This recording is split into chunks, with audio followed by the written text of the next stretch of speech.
Hello mga Bex! Welcome back again sa ating channel. So in today's video, nandito na naman tayo sa ating pwesto, bagong pwesto ngayon. So in today's video mga Bex, meron ako gustong i-share sa inyo, especially dun sa may mga anak na mga mahirap pa inumin ng mga gamot na sa ubo. Lalo na ngayon, usong-uso ang ubo mga Bex kasi nga mainit yung panahon natin, tapos biglang mamaya-maya umuulan. So etong ipapakita ko sa inyo, o i-share ko sa inyo ay legit talaga na nasubukan ko at na-try ko talaga na nawala ang aking ubo. So, ito ipapakilala ko sa inyo yung cough off. Pagpasensya nyo na si Mingming, gusto sumali talaga sa video ko. Hershey, saan ka na? Gusto sumali yung hepal talaga sa video ko. Anyway, so ito na nga mga Bex. Cough off na patch. Ayan. Kasi diba nowadays yung mga anak natin, lalo na yung mga bata, medyo mahirap talaga silang painumin ngayon ng mga gamot. Like kahit zero pa yan, medyo mahirap talaga, pahirapan. Ang daming proseso pag nagpainom ka ng gamot. Ang kagandahan nito mga Bex ay hindi siya iinumin, kundi ipapatch mo lang siya. Ito mga Bex, yung kanyang packaging, yan. Makikita nyo dito may mga buong family. Kasi itong cough off na to mga Bex ay hindi lang to pang bata, kundi pang buong pamilya siya. Pwede siya sa adult and then pwede siya sa bata, pero yung bata hindi siya pwede sa infant. Hanggang ano lang siya, 3 months old. 3 months old pa taas siya pwede. Papakita ko lang sa inyo yung packaging niya. Ayan yung packaging niya. Kulay green siya.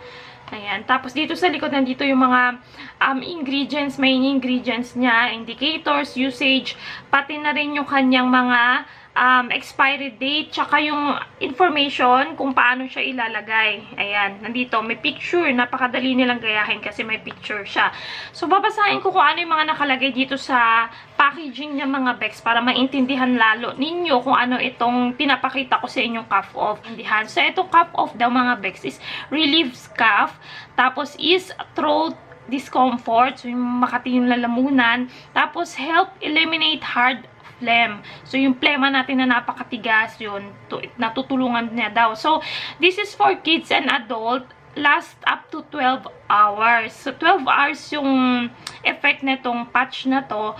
And then, natural and 100% ang kanyang ingredients. Yun yung mga nakasulat dito. At nakasulat din, 10 patches ang meron sa loob nito. So, meron kang ganitong tawag dito sachet sa loob, and then dito sa isang sachet may dalawang patches. Ito ipapakita ko kasi may bukas na ako dito. Sa loob ng sachet na to, meron ka pang dalawang patches. So, ang laman nito ay 10.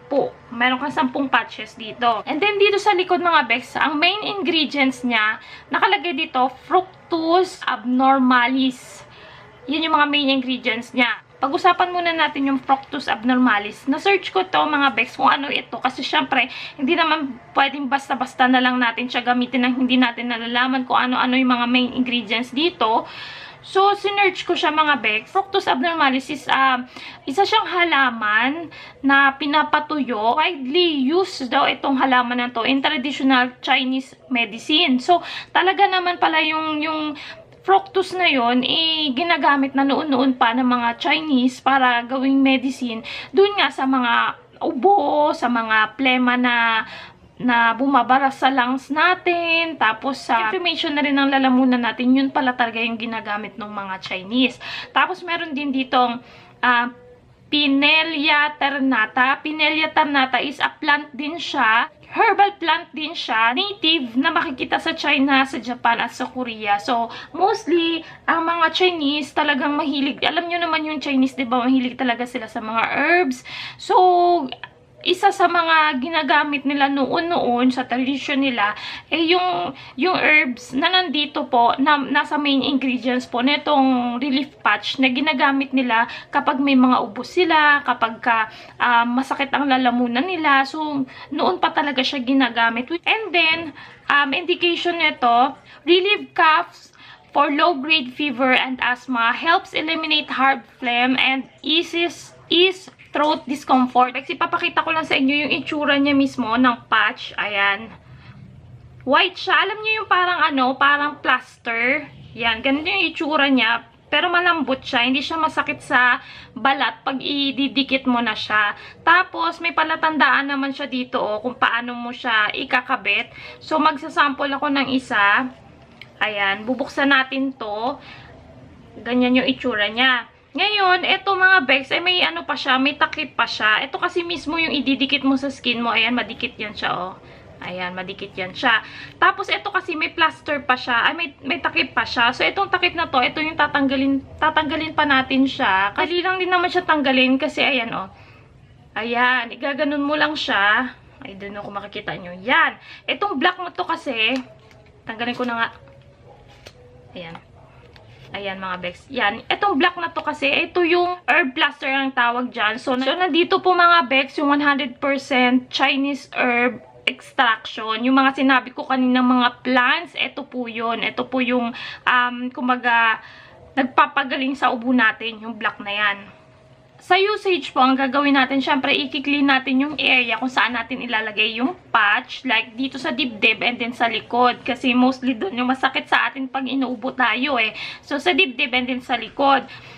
Sa likod, pwedeng dalawa yung ilagay mo or pwedeng isa lang din. Kasi sa isang pack na to, dalawa. So, kung gusto mong tipirin siya, pwede na tong dalawa ilagay mo sa dibdib tsaka sa likod. Kasi ako, ganun lang din, dalawa lang din. Isa sa dibdib dito at tsaka isa sa likod. Ayan, dito ko siya banda nilagay mga Bex. Dito sa may gitna. Kasi diba dito yung heart mo.